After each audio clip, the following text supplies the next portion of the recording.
I wanted to show you what I did in MLB The Show 21 because I did not have a hidden tips video. My last one was in MLB The Show 20, but I wanted MLB The Show 22 first video to be hidden tips video because I know a lot of you have been asking for it. And this is going to be the first of many tips videos, so make sure to like it if you enjoyed the content and subscribe to the channel if you haven't. I'm going to be going over a lot of details, but I'm also going to try to keep it short, simple, and I'm not trying to confuse anybody. So we're going to go straight to the point. Couple things that I think are a must-have to be a better hitter in MLB The Show. Number one is going to be control freaks. You can use code YeYo at checkout for 10% off, but this will definitely help you control that left stick a little bit better because we're definitely going to be hitting with a PCI, the play cover indicator, and we'll get to that in just a second. But definitely control freaks is a must-have. Another thing that is a must-have is a monitor. If you're playing on a TV, you're really not getting your maximal potential, so try to get a monitor. They're really not that expensive. All you need is one that is 5 ms or less.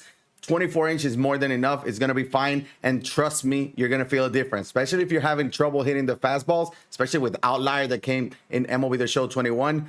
You need a monitor to fix that. But now let's go in the game to show you what I do. Now, one thing I like to do when I go to custom practice, which is where you're going to get better, is go to Shipped Stadium. Why Shipped Stadium? Even though the altitude is not going to be the same as in previous MLB The Shows, you do want to feel comfortable in the stadiums that you're going to be playing the most. And I think still in MLB The Show 22 is going to be Shipped Stadium. So let's hop into Shipped Stadium. Now, going over the settings, I'm going to be taking this batting practice and hidden tips video on Hall of Fame. When I play on Legend, I usually obviously warm up on Legend.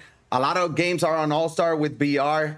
Most of them to go to the World Series and make a World Series run is going to be on Hall of Fame. So Hall of Fame is kind of like a happy medium for the video as well. I do like Strike Zone. My second favorite camera, if I'm struggling, I'm going to switch it to Strike Zone High. Those two are definitely the best. If you want a little bit of a wider view, Strike Zone 2 is not bad either. Obviously, all of this is going to be preference, but I do think Strike Zone, the number one, is going to be the best one where you can read the pitch and you're going to be as close to the pitcher as possible. It's going to help you determine and see if it's going to be a ball or a strike, if it's going to be a fastball or a breaking ball as well. In play view offense, I have it dynamic. I like seeing the no doubters, but for competitive and when you really want to see if the ball is going to hit the gap or if the outfielder is going to make a play, it's probably going to be high. But for now, we're going to leave it in dynamic. This is what I was talking about, the play cover indicator. PCI is definitely going to be the move if you want to get better at the game. We're going to hit in zone. We're not even going to look at anything else. We're going to be talking about the PCI anchor, which was the new feature that was added to MLB The Show 22. We'll practice it and tell you my thoughts on it in just a second. But I do want to show you what I'm using for PCI. Again, when I struggle, there's going to be slumps. It's a long year. There's going to be slumps. Sometimes I like to change it up a little bit.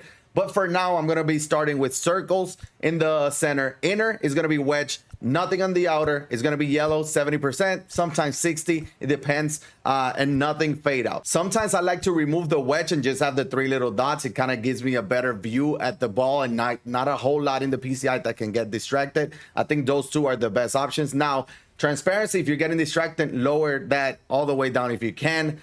You want to be able to focus on the pitch and not the PCI. For now, I'm going to leave it on wedge though. One thing I like to do, I go to batting practice and I go to team practice. I like team practice because I'm going to be hitting with righties and lefties as well. It's kind of like when I like the same approach you're going to have to a game. Sometimes you're going to take a strike. Sometimes you're going to expect a certain pitch. You're going to have a hitting approach when you're taking this team batting practice. Now, the number one thing I really like to do is get the left stick going. Get loose, not too loose because you don't want to jam the PCI out or miss the ball entirely, but just have it loose because if you're stiff, you're going to have to make sudden movements and you're going to miss the ball a lot of the times. Now, I understand that not every swing, you got to know this going in. Not every swing is going to be perfect. I just got a little bit under that. I think probably would have been a home run in MLB The Show 21. But stay loose, sit for pitches. You're going to have to recognize the pitches, but you can also pick up on tendencies as you play the game. And later in the game, obviously for BR, not as much, but for ranks, this is going to be better. Now, the way I see it, I always want to try to think fastball and react to the off speed. I know that I want to be early. The early I am, the better it's going to be because we know that exit velos, if you're early, you're going to have higher exit velos.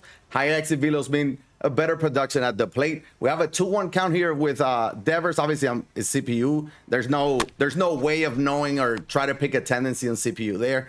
But you know, you still want to try to be early on the pitches. That is the best way to generate exit velos and get those extra base hits that you want and need. But the way I see the PCI, and I said that is my previous hitting tip video, is that I see the PCI, obviously it's with my left hand. I see it as if I'm the catcher. This is the catcher's mitt on my left stick right here on the PCI, and then my right stick, which is going to be, or my right hand, which is going to be the X to swing, is going to be the actual bat when I'm trying to make the contact. So I'm basically trying to catch the ball with the mitt and swing it both at the same time, and that's the approach that I kind of like to take, I guess, when the pitches are coming. Catch it and swing it at the same time. That has helped. Obviously, you're going to have to time it a little bit better. Again, fastball is definitely going to help you because you want to be early on every single pitch. Now, if you're late, even thinking fastball, what is one way to speed up the bat?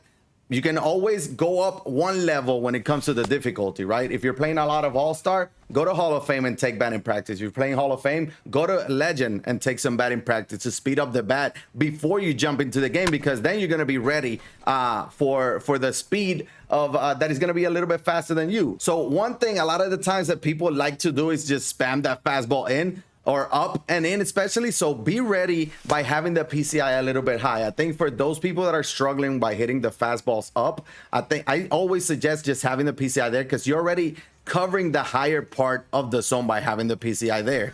As you saw right there, Alex Verdugo, 58 power, not much, not a terrible swing, but the timing was good. I was on the early side of good. But one of the other issues that I know a lot of you guys have had is slamming the PCI down. And this is a tough one, because obviously, if you're here ready for the fastball and there's an off speed, it's going to be easier to jam it all the way down. And those pitches that are like in this area is going to be tough to get. So think about just sudden, not too sudden movement, but just small movement with the PCI. You don't want to be doing all this. You want to stay within, right? If you start the PCI in, you already have the inner side of the zone and you're already ready to smack a baseball when it comes there. You're already ready. Again, not a terrible swing there by Kike. But you want to limit and simplify the strike zone, right? You want to take away one side of the strike zone there. Now, with the jamming on the PCI, one thing that I think it's definitely going to be better is going to be the anchor. Now here you can see how the anchor works. There's going to be 3 dots and you're going to be able to press the left stick and aim at that specific dot.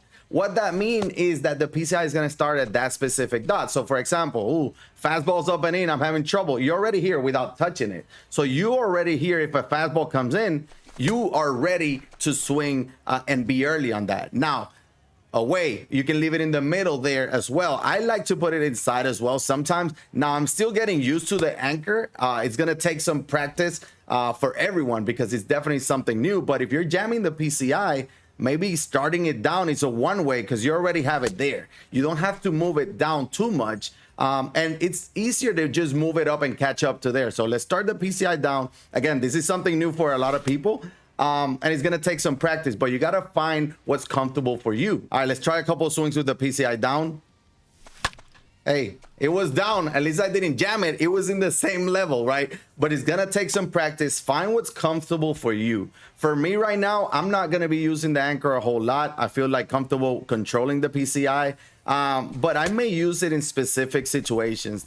If I'm going to sit on one specific pitch, okay, I'm sitting fastball up and in. I'm ready for it. And if I'm not getting it, then I'm not going to swing at it. But I already have it there. It wasn't a fastball in. I'm going to take it, get to live another day. You have 3 strikes to play with, and just use those pitches. It's actually going to help with the confidence or drain the confidence down of your opposing pitcher, which is you're gonna see a better results because of that. Again, I wanted to keep it very simple for you guys when it comes to the hidden tips, timing, PCI movement, how to control it a little bit better. Let's see if we can put some good swings here before we end it.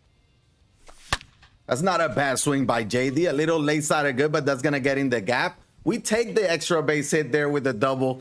Not a bad swing because that ball was coming in hot. Now I do want you guys to tell me down in the comment section below where do you start your PCI? I'm always curious to where everyone starts their PCI because I feel like everyone starts differently. A lot of people just start in the middle and react. I've had that before. Again, when I struggle, I like to try different things, but a lot of the times what you need is repetition, right? So get used to one thing, pick one way and keep practicing that, keep using that way. If it's gonna be up, the PCI high, then it's gonna be PCI high. If it's gonna be low, then it's gonna be low, but pick and stick to it, because what you wanna do is just make it almost perfect to or dominate one specific way, right? If you get comfortable enough with the PCI inside, keep getting that better, because then you can make adjustments. What I like about starting the PCI in is because I'm here already, and then I know that if the pitch is outside, I can go with it. So I can be a little bit later. So it gives me enough time to move the PCI out and go with the pitch. But this is just the first hitting tips video. I'm going to have a 2.0 version later